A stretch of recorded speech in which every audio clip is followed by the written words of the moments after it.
दोस्तों, Shete homeo clinic के इस चैनल में आपका स्वागत है। दोस्तों, आज हम बात करेंगे ब्रोंकाइटिस के बारे में। ब्रोंकाइटिस के बारे में मैंने पहले भी एक वीडियो बनाया है जिसमें आपको पूरी तरह से डिटेल में उसमें समझाया है। इस वीडियो में मैं आपको केवल होम्योपैथिक के अन्य कुछ मेडिसिन के बारे में बताऊंगी। उसमें मैंने होम्योपैथिक का एक ड्रॉप बताया था। इसमें मैं आपको ऐसे कुछ दो कॉम्बिनेशन है जो बताने वाली हूँ, जो खुद मैंने बनाए हैं और उनको पेशेंट को जब दिया है तो उसके रिजल्ट मुझे काफ़ी अच्छे देखने को मिले हैं, इसीलिए वो मैं आपके साथ में आप शेयर कर रही हूँ। ब्रोंकाइटिस श्वसन संबंधी एक परेशानी है, एक फेफड़े और श्वसन संबंधी बीमारी है जो कि वायरस या बैक्टीरिया या अन्य कणों के कारण होती है, जहाँ ट्यूब में सूजन या जलन हो जाती है। यह स्थिति मुंह, नाक और फेफड़ों के बीच हवा की जो गति है उसको रोकती है, इसलिए हमें सांस लेने में तकलीफ होती है, क्योंकि वायु मार्ग जो होता है वह पूरी तरह बलगम या कफ से भर जाता है। एलर्जी भी इसका कारण हो सकती है और ठंड भी इसका कारण हो सकती है। तो ठंड की वजह से भी किसी को ये प्रॉब्लम होती है, और किसी तरीके की धूल मिट्टी या अन्य किसी मौसम की जो एलर्जी होती है उससे भी ब्रोंकाइटिस हो जाता है। तो ये एलर्जिक ब्रोंकाइटिस भी बोला जाता है इसको। तो इसके बारे में ज़्यादा डिटेल में हम बात नहीं करेंगे, क्योंकि हम पिछले वीडियो में पूरी बात इसकी डिटेल आपको बता चुके हैं। अब हम आते हैं सीधे से होम्योपैथिक मेडिसिन की तरफ। होम्योपैथिक मेडिसिन में सबसे पहली मेडिसिन है एंटीमोनियम टार्ट। एंटीमोनियम टार्ट आपको 200 पोटेंसी में लेना है और इसकी केवल 1 बूंद लेनी है। इसके अलावा दूसरे नंबर पर मेडिसिन आती है फास्फोरस। फास्फोरस की भी केवल 1 बूंद लेनी है। आप किसी भी समय ले सकते हैं। दोनों दवाइयों को आपको 200 पोटेंसी में लेनी है और केवल 1-1 बूंद लेना है। इसके बाद में आता है एक कॉम्बिनेशन।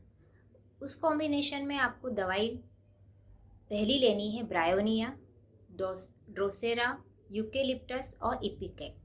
ये दवाई आपको 30 पोटेंसी में लेनी है और इन सबको एक साथ मिला करके एक कॉम्बिनेशन तैयार करना है बराबर बराबर मात्रा में, और इसको दिन में 4 बार लेना है। 2-2 सिर्फ 2 बूंद लेना है आपको, लेकिन 4 बार लेना है।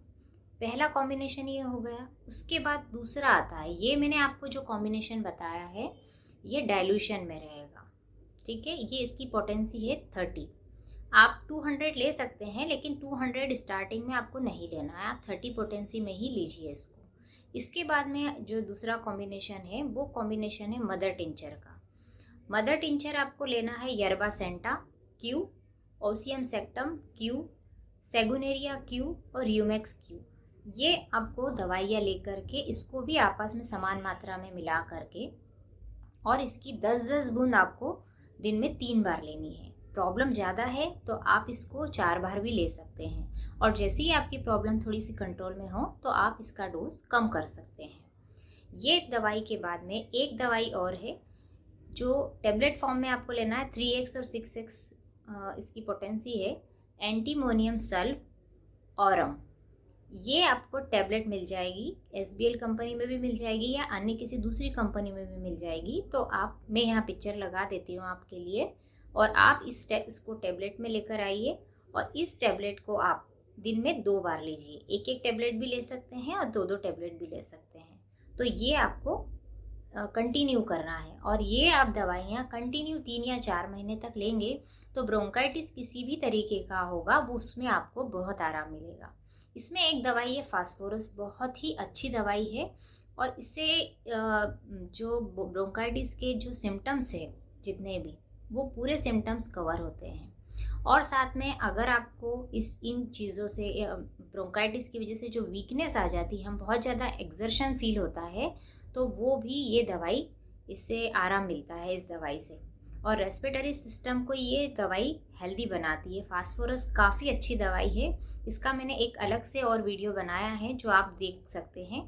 ये स्पेशली ओल्ड एज पेशेंट के लिए बहुत इफ़ेक्टिव दवाई है, जिन्हें हमेशा कफ का प्रॉब्लम होता रहता है और चेस्ट और कंजक्शन होती रहती है चेस्ट में। तो ब्रोंकाइटिस के ये सभी सिम्टम्स को क्योर करने में बहुत ही इफ़ेक्टिव मेडिसिन है। तो आप इसको लेकर के कैसा आपको आराम मिलता है वो आप मुझे ज़रूर शेयर कीजिए।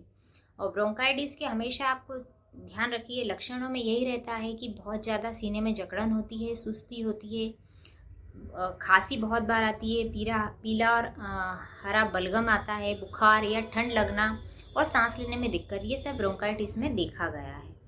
आप इसमें सबसे ज़्यादा ध्यान रखिए कि आपको सेब है, ब्लूबेरीज़ है, टमाटर है, ये सब ब्रोंकाइटिस में काफ़ी फ़ायदा करता है।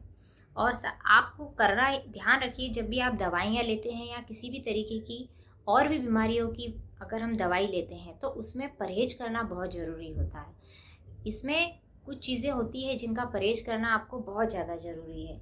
तो आप सबसे पहले ध्यान रखिए, आपको ठंड से परेशानी है तो आप ठंड से बचें, ठंडा पानी का इस्तेमाल बहुत कम करें, भाप लेने की आदत रखें, भाप 1 या 2 बार दिन में लें तो उससे आपके थोड़े से सीने में आराम मिलेगा, जो कंजेक्शन है वो थोड़ा सा उसमें रिलीफ होगा।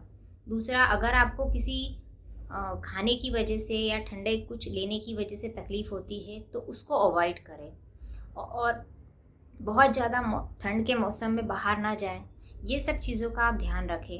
किसी तरीके की किसी एलर्जी की वजह से ये तकलीफ़ होती है तो उस तरीके की एलर्जी से आप थोड़ा सा दूर रहें, डस्ट से बचें और घर में साफ़ सफाई का ध्यान रखें। और पानी भी अगर आप पीते हैं तो थोड़ा सा गुनगुना करके पीजिए, एकदम ठंडा पानी का इस्तेमाल मत कीजिए।